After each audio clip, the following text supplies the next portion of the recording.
Selamat datang kembali di pembahasan mendalam kita. Hari ini kita punya topik yang relevan banget nih sama interaksi kita sehari-hari. Apalagi di tempat kerja ya. Soal gimana orang itu ngatur fokusnya antara manusia dan tugas. Kita bakal nyelamin kategori organisasi ini, sumbernya dari bab 15 buku Words That Change Minds karya Shelley Rose Charvet. Betul. Jadi misi kita kali ini tuh membedah semacam dikotomi mendasar gitu. Apakah seseorang itu secara alami lebih condong prioritasin orang, ya lengkap dengan perasaan, pikiran, hubungan, atau dia lebih ke barang? Barang di sini artinya luas ya, bisa tugas, sistem, ide, alat. Nah, kita lihat gimana preferensi ini yang sering nggak disadari dampaknya signifikan. Terutama yaitu di area fokus bab ini, rekrutmen, penjualan, sama pemasaran. Dan ini bukan teori doang loh ya. Anda pasti pernah kan ngerasa kayak, aduh, miscommunication nih di kantor. Atau mikir, kok orang ini diajak ngomong nggak nyambung ya? Mungkin Anda fokus jelasin urutan kejadian, tapi lawan bicara nanya terus soal perasaan Anda. Atau sebaliknya malah. Nah, itu dia. Sumber kita kali ini tuh ngasih kacamata yang menarik buat memahami kenapa sih kesalahpahaman kayak gitu bisa kejadian. Iya kan? Bisa jadi akarnya ya di perbedaan mendasar ini. Satu pihak ngomong pakai bahasa orang, yang satunya lagi pakai bahasa barang. Oke. Persis. Mari kita bongkar konsep intinya deh. Kategori organisasi dalam kerangka lab profile itu singkatan dari language and behavior profile. Semacam alat gitu buat memahami gimana bahasa seseorang nunjukin motivasi sama cara mikirnya. Nah, kategori organisasi ini spesifik ngeliat kemana perhatian seseorang otomatis tertuju pas lagi kerja atau beraktivitas. Ke elemen manusianya atau ke yang non-manusiawi. Oke, jadi ada dua kutub utama ya. Bisa dijelasin lebih detail nggak soal kutub pertama? Yang pola orang itu? Tentu. Jadi, seseorang dengan pola dominan orang itu, secara alami fokus utamanya ya ke perasaan dan pikiran, baik punya dia sendiri maupun orang lain. Hubungan antar manusia, interaksi, pengalaman emosional, itu jadi penting banget. Buat mereka, bangun dan jaga hubungan baik atau rapport, semacam koneksi akrab gitu, itu bisa jadi tujuan utama. Malah kadang dianggap bagian dari tugasnya itu sendiri. Mereka biasanya peka banget secara sosial, intuitif gitu, baca suasana hati orang. Kedengerannya kayak kualitas yang positif banget ya. Terutama di bidang yang butuh banyak interaksi gitu. Terus, kalau kebalikannya gimana? Pola barang. Nah, kalau pola barang, fokus utamanya ya ke tugas, sistem, ide, alat, atau pokoknya objek konkret lainnya. Prioritas paling tinggi itu nyelesain kerjaan, capai target, atau mastiin sistem jalan lancar. Interaksi sama manusia seringnya dilihat cuma sebagai sarana buat mencapai tujuan tugas itu, bukan tujuan utamanya. Jadi, efisiensi, logika, sama hasil akhir itu yang jadi pendorong utama mereka. Menarik banget bedanya. Tapi gimana sih cara kita ngenalin kecenderungan ini di diri sendiri atau orang lain gitu? Ada cara praktisnya nggak? Buku ini kan suka ngasih semacam tes simple gitu. Ada, dan lumayan provokatif sih tesnya. Coba bayangin skenario ini deh. Anda lagi ngebut deadline proyek penting banget, sisa waktu tinggal 30 menit. Tiba-tiba ada rekan kerja yang Anda hormati banget masuk ruangan. Mukanya kelihatan kacau banget, stres berat gitu karena masalah pribadi. Terus dia bilang, saya perlu ngomong sekarang juga. Nah, reaksi spontan Anda gimana? Wah, ini sih dilema klasik ya. Antara tugas sama temen. Terus interpretasinya gimana tuh? Gini, kalau insting pertama Anda itu bilang, bisa tunggu setengah jam lagi nggak? Ini harus kelar dulu. Kemungkinan besar Anda cenderungnya ke pola orang. Fokus Anda ya tepat ke tugas mendesak itu. Oke. Tapi sebaliknya, kalau reaksi Anda langsung berhenti kerja, kasih perhatian penuh, terus bilang, ada apa? Cerita sini. Nah, itu Anda lebih condong ke pola orang. Hubungan sama kondisi emosional rekan Anda itu jadi prioritas. Terus kalau saya malah bingung banget milihnya gimana? Kayak dua-duanya penting gitu. Nah, itu justru indikasi kuat kalau Anda mungkin punya keseimbangan antara dua pola itu. Anda bisa lihat pentingnya tugas dan pentingnya hubungan. Ada pertanyaan lain juga yang bisa ngebantu. Coba ceritain hari kerja yang sempurna menurut Anda. Oh iya. Gimana tuh? Kalau jawabannya fokus ke pencapaian target, kelarnya proyek, efisiensi sistem, nah itu biasanya nunjukin pola barang. Tapi kalau jawabannya banyak cerita soal interaksi positif sama rekan kerja, bantu klien biar puas, suasana tim yang enak, itu cenderungnya ke pola orang. Oke, oke, ini mulai kebayang nih. Tapi seberapa umum sih pola-pola ini di dunia kerja? Imbang nggak distribusinya? Nah, ini bagian yang lumayan, bikin kaget mungkin. Menurut risetnya Roger Bailey yang dikutip di buku ini, distribusinya di konteks kerja itu ternyata nggak seimbang sama sekali. Sekitar 55% orang itu cenderung dominan polanya barang. 55%? Banyak juga ya? Iya. Terus 30% punya keseimbangan, dan sisanya cuma sekitar 15% yang dominan polanya orang. Hah, cuma 15% yang fokus utamanya ke orang di dunia kerja?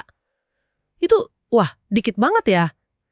Pantes aja kadang kita ngerasa lingkungan kerja lebih kerasa dingin atau fokus banget ke target melulu. Ini artinya mayoritas tempat kerja emang kurang manusiawi gitu atau gimana? Atau jangan-jangan emang cerminan tuntutan kerjaan modern aja yang super fokus ke hasil? Itu pertanyaan bagus sih. Dan mungkin jawabannya ya, kombinasi keduanya. Tuntutan efisiensi sama hasil terukur, yang mana itu domainnya barang kan, emang dominan banget di banyak sektor. Nah, ini bisa jadi bikin lingkungan yang lebih nyaman buat pola barang, atau malah mendorong orang buat lebih pakai pola itu di kantor, lepas dari kecenderungan aslinya. Coba deh kita dalami dikit konsekuensi masing-masing pola, mulai dari orang dulu kali ya. Boleh kita lihat ya. Contoh peran yang jelas butuh pola orang kan banyak tuh, customer service, HR, atau SDM, perawat, terapis gitu kan.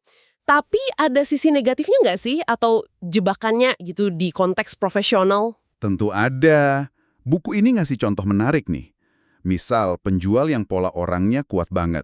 Dia mungkin jago banget bangun kedekatan sama klien, tapi malah kesulitan pas harus nutup penjualan. Loh kok bisa? Ya, karena fokusnya ke jaga harmoni hubungan itu, bisa jadi dia jadi segan gitu buat ngelakuin tindakan transaksional yang mungkin rasanya agak maksa atau ngerusak suasana akrab yang udah dibangun. Oh iya ya, kebayang sih. Atau misal rapat dipimpin orang yang orang banget, wah agendanya bisa buyak tuh. Kebanyakan cerita pribadi atau diskusi ngalor ngidul demi jaga perasaan semua. Tepat. Ada juga risiko burnout, kelelahan kerja parah gitu yang lebih tinggi. Apalagi kalau pola orang ini gabung sama pola motivasi lain, kayak away from, yang fokusnya menghindarin masalah, sama respon stress feeling yang cenderung bereaksi emosional. Kombinasi ini bikin orang gampang banget nyerap emosi negatif orang lain, terus ngerasa tanggung jawab buat beresin semua masalah di sekitarnya. Wah berat juga ya. Makanya penting buat mereka ingat batasan sama tugas intinya. Contohnya coach atau pelatih yang polanya orang. Dia harus sadar tujuannya kan memperdayakan klien biar mandiri, bukan cuma jaga hubungan baik terus-terusan yang malah bikin klien jadi bergantung. Oke, itu sisi orang. Nah sekarang gimana yang pola barang? Tadi kan 55% nih. Pasti ada bagusnya dong, tapi kurangnya apa? Contoh ekstrimnya gimana? Bagusnya jelas, efisien banget nyelesain tugas, fokus ke hasil, jago ngelola sistem yang rumit. Contoh ekstrim yang dikasih buku ini lumayan ngegambarin potensinya sih. Ada Maitredi, kepala pelayan di restoran mewah gitu. Dia ngatur denah duduk sama alur tamu itu presisi banget. Tamu, dalam konteks ini, bisa dilihat sebagai objek yang perlu ditempatin seefisien mungkin, biar kapasitas maksimal, omset naik. Efektif banget kan dari sisi bisnis? Tapi mungkin jadi kurang personal ya buat tamunya. Nah, itu dia. Mungkin kerasa kurang personal orang. Contoh lain. Ada lagi? Pramugari yang lagi jalan di lorong pesawat nawarin kopi, mungkin aja beberapa detik sebelumnya dia lagi asyik bercanda sama temennya di gele. Tapi begitu masuk mode tugas, fokusnya 100% nyajiin kopi. Barang. Seolah-olah obrolan tadi nggak ada. Atau di dunia finansial, ada istilah pangsa dompet, wallet share. Itu kan pada dasarnya lihat nasabah sebagai potensi pendapatan yang perlu dimaksimalkan, bukan sebagai individu unik orang. Jadi sisi negatifnya bisa jadi kesannya dingin, kaku, atau nggak peka gitu sama perasaan orang lain ya. Benar, mereka bisa nggak sengaja nyakitin perasaan orang lain karena terlalu fokus ke tugas atau logika. Terus mungkin argumennya defensif, kayak, perasaan tuh nggak ada tempatnya di kerjaan profesional. Waduh, Nah, ini bisa bikin lingkungan jadi kurang inklusif atau malah toksik buat yang lebih orientasi orang. Mereka mungkin susah ngerti kenapa orang lain reaksinya emosional sama keputusan atau omongan yang buat mereka tuh murni logis aja. Ini ngingetin sama isu yang disinggung buku ini juga, soal tantangan yang kadang dihadapi perempuan di lingkungan kerja yang dominan laki-laki sama pola barang. Kalau terlalu nunjukin empati atau fokus hubungan, pola orang, risikonya dicap terlalu emosional. Iya ya. Tapi kalau ngadopsi gaya komunikasi yang lebih tegas, fokus tugas, pola barang, risikonya dicap terlalu keras atau nggak feminin. Nyari keseimbangan itu kayaknya perjuangan sendiri ya. Ini poin penting sih buat direnungin, apalagi buat Anda yang mungkin pernah ngalamin. Betul sekali. Dan penting banget nih ditekankan, kayak judul kecil di bab ini kan nanya orang baik dan buruk. Pembedaan orang versus barang ini sama sekali bukan soal nilai moral ya. Nggak ada yang otomatis baik atau buruk. Dua-duanya itu preferensi fokus yang punya kekuatan sama kelemahan, tergantung konteks sama tugasnya. Jadi paham ini bukan buat ngehakimi, tapi buat ningkatin efektivitas komunikasi sama kolaborasi. Setuju banget. Pemahaman ini kuncinya. Nah, terus gimana kita bisa pakai pemahaman orang dan barang ini secara praktis? Terutama di area fokus bab 15 tadi, rekrutmen, penjualan, sama pemasaran. Mulai dari rekrutmen dulu deh. Oke, di rekrutmen, pemahaman ini krusial banget buat job matching. Nyocokin kandidat sama tuntutan perannya. Secara tradisional sih, kerjaan yang butuh teliti banget, fokus detail, patuh prosedur, analisis data, atau interaksi utamanya sama sistem atau mesin kayak akuntansi, pemrograman, riset lab, teknik, itu dianggap lebih cocok buat individu yang pola dominannya barang. Sementara kalau peran yang intinya bangun hubungan, pahami kebutuhan emosional, kasih dukungan, atau mempengaruhi orang kayak tadi tuh, customer service, SDM, penjualan konsultatif, coaching, ngajar, perawat, ya jelas lebih cocok buat pola orang. Tapi sesimpel itu aja kah? Apa peran teknis nggak butuh empati sama sekali? Pertanyaan bagus. Dan jawabannya, ya tentu nggak sesimpel itu. Buku ini juga ngamatin tren kalau makin banyak perusahaan sekarang nyarinya kombinasi atau paling nggak fleksibilitas antara dua pola ini. Kenapa? Ya karena bahkan di peran teknis, kemampuan komunikasi efektif sama tim itu butuh elemen orang kan? Atau paham kebutuhan pengguna akhir itu juga butuh empati orang. Jadi makin penting. Oh ya juga ya. Sebaliknya, peran yang orang banget pun tetap butuh kemampuan capai target spesifik, ngelola waktu, bikin keputusan objektif. Itu elemen barang. Karyawan barang murni bisa jadi bottleneck di kolaborasi tim, sementara karyawan orang murni bisa kesulitan eksekusi tugas terstruktur atau ngadepin konflik langsung. Jadi ngenalin pola dominan kandidat itu penting, tapi juga perlu paham sejauh mana mereka bisa fleksibel atau nyimbangin dua pola sesuai situasi.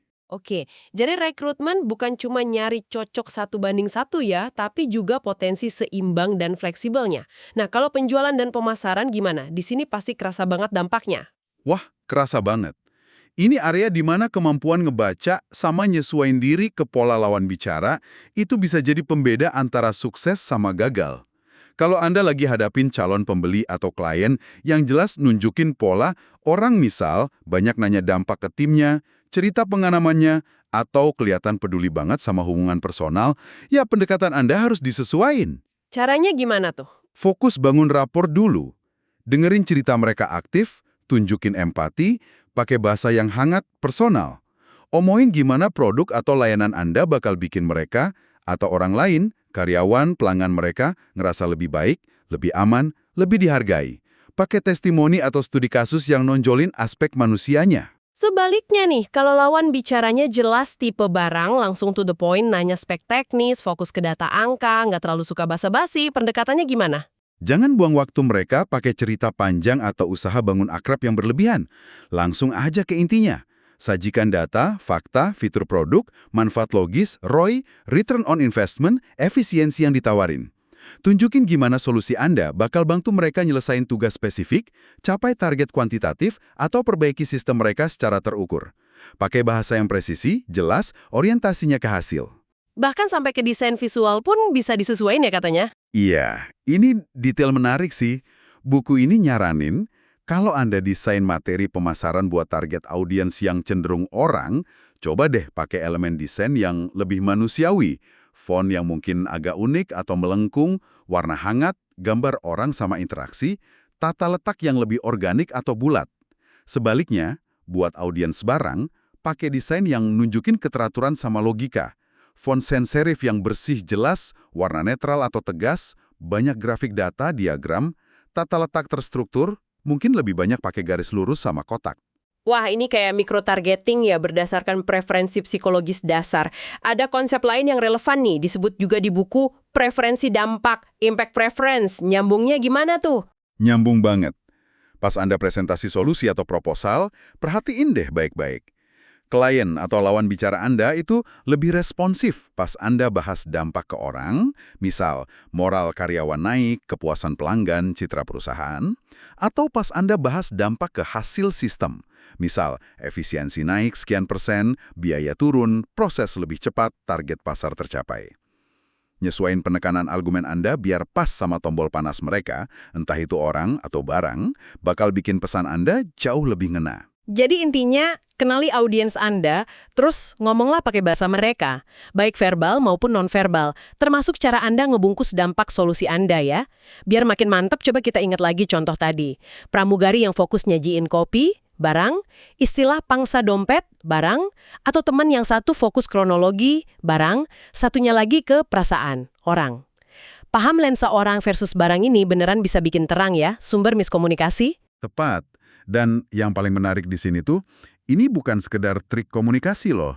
Pemahaman ini bantu kita ngembangin empati kognitif. Kita jadi bisa paham kenapa orang lain bertindak atau bereaksi kayak gitu, meskipun beda sama cara kita. Kita berhenti nganggap cara kita lihat dunia itu satu-satunya yang benar. Ini ngebuka pintu buat kolaborasi yang lebih efektif sama hubungan yang lebih harmonis. Jadi, apa artinya semua ini buat Anda yang dengerin? Ini waktunya sedikit introspeksi nih. Coba refleksikan gaya Anda sendiri pas kerja atau interaksi. Anda ngerasa lebih sering otomatis fokus ke tugas, jadwal, hasil, barang, atau perhatian Anda lebih gampang kesedot sama dinamika hubungan, perasaan orang lain, suasana interpersonal, orang. Atau mungkin Anda ngerasa cukup fleksibel aja di antara keduanya. Dan coba perluas refleksinya ke orang-orang di sekitar Anda. Pikirin rekan kerja, atasan, anggota tim, atau klien Anda. Bisa nggak Anda mulai lihat pola orang atau barang di cara mereka komunikasi, ambil keputusan, atau reaksi ke situasi? Ngenalin kecenderungan ini bukan buat ngasih label ya, tapi buat ngasih Anda insight, wawasan soal cara terbaik interaksi sama mereka.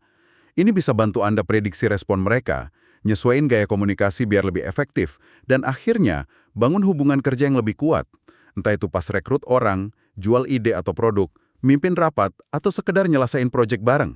Ini juga jadi mikir lebih jauh ya yang disinggung di akhir bab buku ini. Gimana kategori organisasi orang barang ini interaksinya sama pola lab profile yang lain. Sumber kita nyebut ada pola kombinasi, combination patterns. Benar. Penting diingat, ini bukan satu-satunya filter yang kita pakai. Pola orang atau barang ini cuma satu dari banyak pola bahasa dan perilaku yang dibahas di kerangka LAB Profile. Pola-pola ini tuh interaksi satu sama lain, jadi ngebentuk profil motivasi sama perilaku yang lebih kompleks. Buku ini ngasih contoh. Orang yang dominan orang, sekaligus punya pola kuat away from, termotivasi sama ngindarin masalah atau hal negatif. Oh, gimana tuh jadinya? Kombinasi ini bisa ngasilin orang yang reaktif banget sama masalah orang lain. Selalu pengen nyelamatin atau benerin situasi, sampai-sampai mungkin ngabain tanggung jawab atau tugas utamanya sendiri. Jadi, paham kombinasi pola ini ngasih lapisan pemahaman yang lebih kaya lagi. Dan satu pemikiran terakhir nih buat Anda bawa pulang, refleksi yang agak provokatif dari buku ini, disebutin gimana dalam skala yang lebih besar, entitas kayak politisi atau institusi gitu, bisa aja ngelihat kelompok besar orang kayak pemilih atau electorate lebih sebagai barang, objek yang perlu dikelola atau dipengaruhi, bukan sebagai kumpulan individu orang yang punya kebutuhan sama aspirasi unik.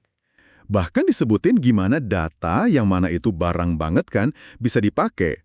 Kayak kasus Cambridge Analytica yang ngolah data Facebook itu buat memodelkan bahkan nyoba manipulasi opini publik secara masif. dengan cara nganggap sentimen sama perilaku pemilih itu sebagai variabel dalam sebuah sistem. Pertanyaan reflektifnya buat Anda nih, gimana kalau kita mulai lebih sadar dan aktif ngenalin dinamika orang versus barang ini dalam narasi sama komunikasi yang kita terima tiap hari? Dari media, pemerintah, korporasi, atau bahkan pas kita interaksi sama teknologi dan sistem otomatis. Apa kesadaran ini bakal ngubah cara Anda proses informasi, nafsirin pesan, atau bahkan cara Anda interaksi sebagai konsumen, warga negara, atau profesional? Ini perenungan yang menarik sih buat dilanjutin sendiri. Terima kasih sudah menyimak pembahasan mendalam kita kali ini mengenai kategori organisasi, orang dan barang, dari buku Words That Change Minds. Semoga wawasan ini ngasih Anda perspektif baru yang bermanfaat ya. Sampai jumpa di sesi berikutnya.